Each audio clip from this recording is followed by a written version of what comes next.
So hey guys, welcome to our YouTube channel. In this video, I'm going to show you how to permanently delete your Reddit account.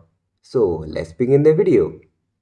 So first of all, open Reddit in your smartphone.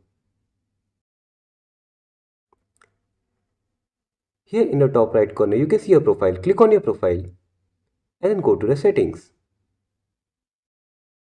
And in the top, you can see an account settings for you. Click on that option. Now scroll to the bottom and choose delete account. Here confirm yes delete.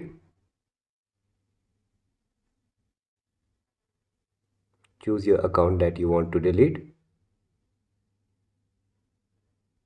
And here you can see your account was successfully deleted and your profile will no longer appear on Reddit.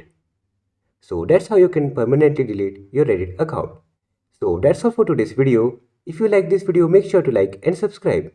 See you in the next video. Thanks for watching.